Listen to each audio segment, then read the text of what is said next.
Merci de m'avoir invité à vous parler de cytologie dans vos très belle journée de la thyroïde où j'ai appris beaucoup de choses hier et aujourd'hui aussi. Alors, cytologie thyroïdienne. Quand le diagnostic est bénin ou malin, c'est un vrai test diagnostique. Malheureusement, la cytologie thyroïdienne comporte une part d'ombre, qui sont ces fameuses cytologies indéterminées, dans environ un tiers des cas, et qui ont conduit à beaucoup de variabilité dans l'expression des résultats et forcément dans la conduite à tenir en fonction des pays, des équipes, voire des villes. Donc c'est pour essayer de pallier cela qu'a été élaboré lors d'une conférence de consensus en 2007 le fameux système de Bethesda. Vous avez ici la traduction française officielle du système tel qu'il est actuellement, tel qu'on l'utilise. Donc vous voyez un système à 3 volets, le volet terminologie, risque de malignité associé, conduite à tenir, proposée, pas imposée, je précise. Terminologie, c'est évidemment pour nous un impact le plus important. 6 catégories, les 3 classiques, non diagnostic, bénin, malin, et les cytologies indéterminées, démembrées en 3 de risque de malignité croissant avec leurs problématiques propres. Alors, on va commencer le voyage par des choses, on va dire, simples. Un prélèvement non diagnostique, ça a une définition. La définition, c'est moins de 6 amas de cellules glandulaires analysables non atypiques. Si on a d'authentiques atypies, même sur un prélèvement peu cellulaire, on ne rend pas non diagnostique. On classera probablement dans la fameuse Bethesda 3, atypique signification indéterminée.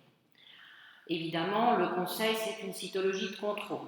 Le curseur a été mis à 3 mois pour essayer de se débarrasser au maximum de tout artefact qui viendrait de la ponction précédente. Maintenant, il y a des publications qui disent qu'on peut raccourcir ça à 1 mois si on est vraiment face à un nodule avec des signes échos suspects forts, 4B, 5, on peut raccourcir et ne pas laisser le patient en point d'interrogation pendant 3 mois. Après, comme toujours, quand on a un échec, il faut comprendre les raisons de l'échec. Donc il faut retourner à la structure du nodule. Est-ce que c'est pas par hasard un nodule quand même très fortement kystisé, avec une zone charnue très petite, difficile à atteindre? Et là, c'est elle qu'il va falloir viser. Peu importe, non diagnostic ou pas, quand on fait une ponction de la thyroïde, surtout on ne regarde pas la colloïde, on vise les zones tissulaires. C'est comme ça qu'on a des prélèvements cellulaires. Il n'y a rien dans la colloïde, rien de passionnant. Après l'hypervascularisation, oui, un nodule très hypervascularisé, ça va saigner, vous allez avoir des lames hématiques et ça va être gênant. Est-ce qu'au moment de la reponction, on ne peut pas viser une zone moins hypervasculaire? Après, il peut y avoir des aspects cytologiques propres. Il peut y avoir eu un étalement mauvais, on peut avoir eu des soucis techniques de fixation ou autre. Et enfin, quand on a des échecs répétés, même par exemple en montant le calibre des aiguilles, pourquoi pas une microbiopsie? Alors, bénin. Bénin, c'est cette catégorie agréable quand on reçoit le résultat, parce que le risque de malignité est faible, 1 à 3%, et on peut dire au patient, monsieur, madame, pour ce nodule, vous êtes en dessous du risque de malignité de la population standard. Maintenant, on ne doit pas se contenter de vous rendre Bethesda 2. Non, on ne dit pas Bethesda 2, on dit Bethesda 2 si on veut, catégorie bénigne, nodule glandulaire, population glandulaire régulière, ou on vous dit thyroïdite si c'est le cas. Mais on doit vous préciser quel type de bénin. Si on vous dit thyroïdite, vous devez confronter à l'aspect échographique, parce que si l'échographiste a vu un vrai nodule, pourquoi que de la thyroïdite? C'est pas normal. Que de la thyroïdite, ce serait un pseudo-nodule. Donc il y a une forme de discordance. C'est là où on pourrait rediscuter de reponctionner. Ce sont les discordances, thyroïdite versus nodule, nodule 4B5 ambigu versus une cytologie tout à fait bénigne. En dehors de ces cas-là, il n'y a pas à refaire la ponction quand vous avez un Bethesda 2. Bien sûr, une surveillance clinique et échographique, mais la ponction s'arrête là. On a une série récente où ils ont suivi plus de 2000 nodules pendant plus de 8 ans. Ils n'ont trouvé que 18 cancers et aucun de ces cancers n'a entraîné de morbidité ou même de mortalité particulière pour le patient. Et il y a d'autres séries dans le même sens. Donc, là encore, une Bethesda 2, comme des scores TIRAX 3, on fait moins de ponctions. On s'arrête là après, on surveille, si ça change, on reprend. Dernière catégorie sans trop d'ambiguïté, catégorie malin. Là encore, on doit vous dire quel malin. Le plus souvent, bien sûr, un carcinome papillaire. Je ne vous ai pas noyé sous les photos cytologiques, mais je n'ai pas résisté au plaisir de vous montrer une belle papille avec son axe et cet aspect bourgeonnant, un peu comme une fleurette de chou-fleur. Et à plus fort grandissement, les atypies nucléaires, une fameuse grain de café, incisure, et là, une belle pseudo-inclusion. Donc quand on a ça, on vous fait le diagnostic. On sait faire carcinome médulaire, on sait faire carcinome anaplasique. Métastase, on fera d'autant mieux qu'on nous a donné les antécédents du patient, ça aide beaucoup bien sûr. Et dans le lymphome, on sait essentiellement faire le lymphome à grandes cellules. Par contre, ce qu'on ne vous fera jamais, ne nous le demandez pas, c'est un diagnostic de carcinome vésiculaire, ça on va voir plus loin pourquoi. Quelques cas de faux positifs. La thyroïdite de Hashimoto, c'est vraiment la classe qui peut nous donner, enfin, les aspects qui peuvent nous donner le plus de soucis de faux positifs et de faux négatifs. Et les rares cas de tumeurs trabéculaires hyalinisantes, mais ça c'est vraiment rarissime. Alors, rentrons donc dans les zones grises de la cytologie. Suspect de malignité, on utilise cette classe-là quand on a un aspect très probablement malin, mais soit la cellularité n'est pas suffisante, soit il nous manque des critères cytologiques. Là encore, on doit vous dire ce que l'on suspecte, et c'est très volontiers les cas de carcinome papillaire dans cette forme particulière, dans cette forme vésiculaire. Donc le carcinome papillaire, c'est un cancer, c'est pervers, ça avance masqué, et donc au lieu d'avoir cette forme tridimensionnelle en chou-fleur, ça va avoir une forme en petit cercle, ce qu'on appelle les micro-vésicules. Donc on n'a pas l'anomalie architecturale, et les critères nucléaires eux-mêmes sont beaucoup moins marqués. Donc c'est difficile. Le risque de malignité est suffisamment fort pour qu'il y ait vraiment une indication chirurgicale, mais attention, si on renverse, la probabilité de bénignité serait de 40 à 25% des cas. Donc attention, quand vous expliquez le résultat à votre patient, dites-lui qu'il y a quand même une vraie possibilité que ce soit bénin au final. Les deux catégories, malin et suspect, ne sont pas séparées par hasard. Par quoi peut-on s'aider? Dans la Bethesda, la seule chose réellement recommandée, c'est l'immunocytochimie pour identifier les cellules, en particulier un marquage de calcitonin pour vérifier qu'on est bien sur un médulaire. Ça s'arrête là, évidemment, parce que ça date de 2007, donc tout ce qui est sorti depuis n'est pas dedans. On pourrait imaginer, si on sait le faire en cytologie, de chercher une mutation des RAV600E. Si elle est positive, on a la malignité et on peut passer en chirurgie carcinologique d'emblée, probablement, ce qui serait vraiment intéressant.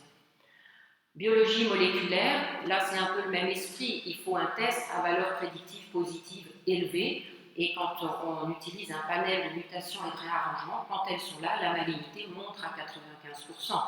Quand elles n'y sont pas, elle est toujours à 28%. Je pense qu'on ne se dispensera pas de la chirurgie, mais le geste sera probablement différent, ce qui est important pour le patient, on l'a vu hier.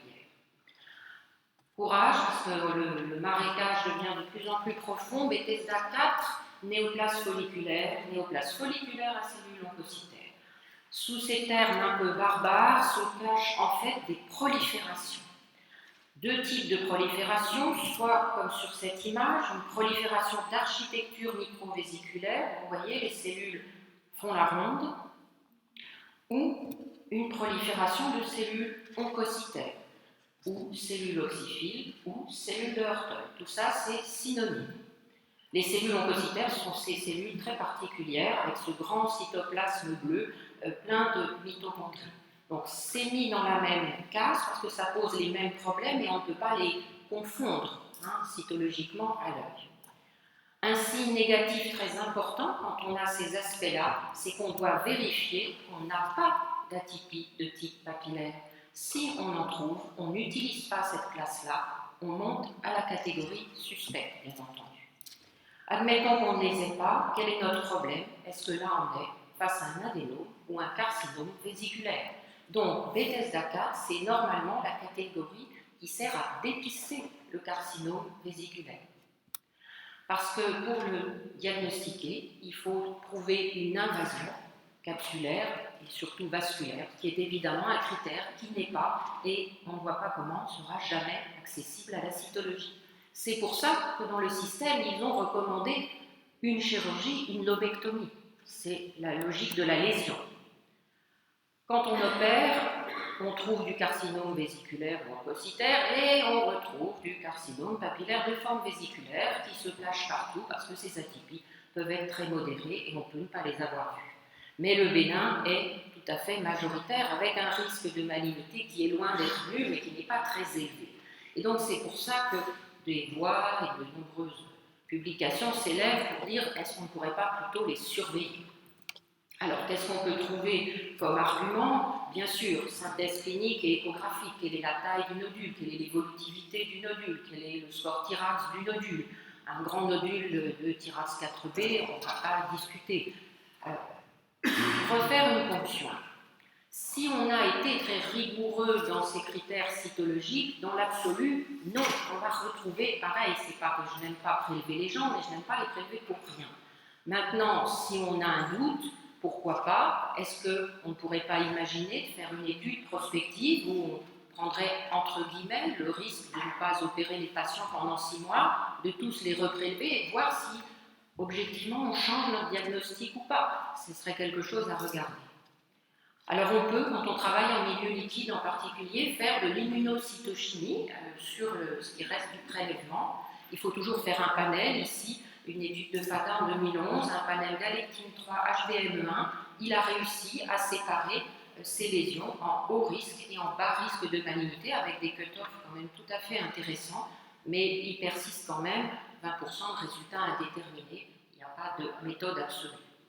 Alors, la microbiopsie. La microbiopsie, pour un anapathe d'un néoplaste folliculaire, ça paraît un non-sens, parce qu'on ne voit pas comment on pourrait avoir la chance de passer juste par la zone invasive.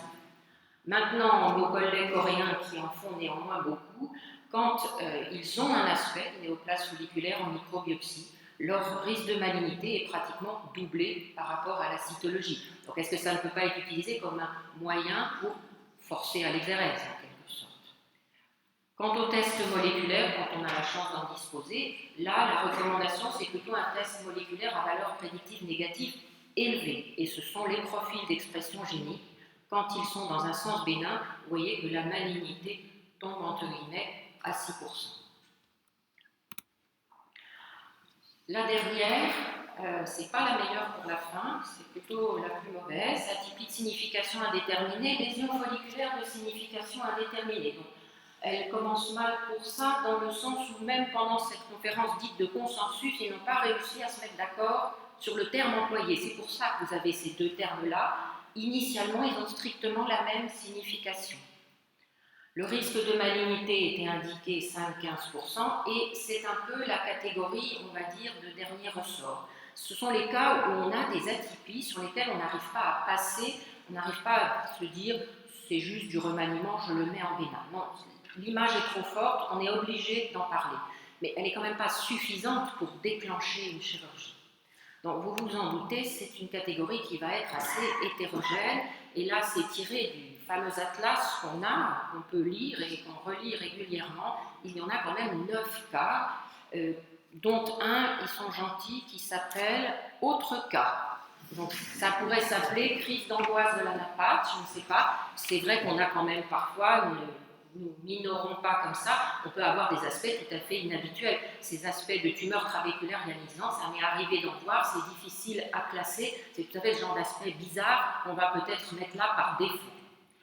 Alors, on peut en fait trier ces 9 catégories, en particulier à partir de cette étude d'Olson en 2011. Il a repris 133 Bethesda 3 opérés et il a été recherché de près ce qui leur avait donné qui avait conféré les atypies et le risque de malignité.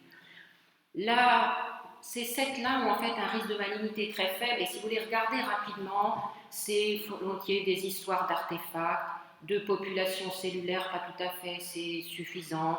Il y avait une iodothérapie, est-ce que si on nous l'avait dit, on n'aurait presque pas pu le basculer en bénin, c'est discutable.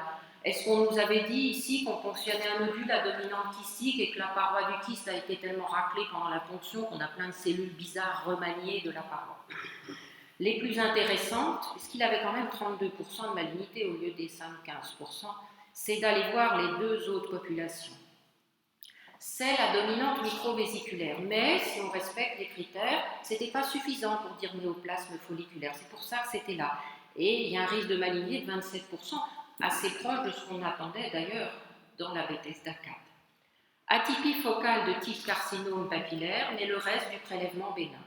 48% de risque de malignité, très fort, c'est probablement cette catégorie-là qui tire la malignité dans les séries, mais elle n'est pas suffisante, stricto sensu, pour les lames pour déclencher une intervention. Alors, quand on a une Bethesda 3, c'est que faire, et surtout, il faut essayer de faire quelque chose. On ne reste pas en regardant un peu désespéré. Ce qu'ils ont recommandé au départ, c'est de faire une cytologie de contrôle dans 3 à 6 mois. 3 mois pour les artefacts, 6 mois pour ne pas laisser traîner un cancer. Pourquoi? Pour reclasser la lésion. Quand on reclasse la lésion, et c'est selon les séries, entre 60 et 80% des cas, on retrouve à dominante des lésions bénignes et des lésions sinon à opérer. On fait un tri, mais on trouve une majorité de lésions bénignes. En quelque sorte, on peut s'arrêter là sous réserve de l'étude écho. Après, la discussion, c'est on fait quoi de ce qui persiste? Bien entendu, là, j'ai cité Rosario, on aurait pu citer ce qu'on a fait aussi. Quand les signes éco-suspects existent, le risque de malignité est très fort. Donc, avant de répéter la cytologie, un Bethesda 3 avec un Tirax 4B, ça ne me paraîtrait pas malhonnête de proposer la chirurgie d'emblée. C'est probablement ce qui se fait dans les séries qui sont publiées où les taux de malignité sont largement au-dessus de 15%. On n'attend pas tranquillement les 6 mois devant un nodule très ambigu. Qu'est-ce qu'on peut faire d'autre? Là encore, l'immunocytochimie, un autre panel, CK19, HBM1, ça reclasse comme la relecture 50% des cytologies en bénin malin, mais il reste encore des cytologies indéterminées. On retrouve notre fameuse recherche de mutation. Si elle est positive, on règle le problème. Si elle est négative, on ne l'a pas encore réglé. Là, la microbiopsie a sûrement son rôle à jouer. On voit en tout cas qu'elle a beaucoup moins de persistance d'atypie quand on la réalise. Et là, c'est une étude de Na. Il a fait pour chaque patient, il a refait la ponction et il leur a fait une microbiopsie en même temps. Eh bien, pour les microbiopsies, il avait beaucoup moins de persistance d'atypie de signification indéterminée qu'il n'en avait en ponction. Et là, on a un matériel qui peut être plus facile à utiliser éventuellement pour faire, par exemple, des immunocytochimies. Les tests moléculaires, si on veut s'en servir, là, il faut être vraiment, on va dire, riche, parce qu'il faut combiner l'absence de mutation et un profil d'expression génique bénin pour que vraiment opter pour une surveillance. Alors, l'intérêt du système de Bethesda, c'est qu'on peut voir ce qu'on peut faire et ce qu'on fait quotidiennement. Donc ça, c'est les pourcentages de cas attendus qu'on nous a donnés dans la publication comme outil de surveillance. Au passage, le taux d'ASI inférieur à 7% n'est pas evidence-based. C'est un taux qu'ils ont décidé pour nous inciter à faire bien. C'est marqué en clair dans une publication. Et donc, effectivement, en fait, les taux, ici vous avez une méta-analyse réalisée par Massimo Bongiovanni sur 25 000 nodules à partir de 8 études, et vous voyez que les taux étaient très variables entre 0,8 et 27,2. Et dans notre série de ces 2 dernières années, nous on a un taux à 10,7.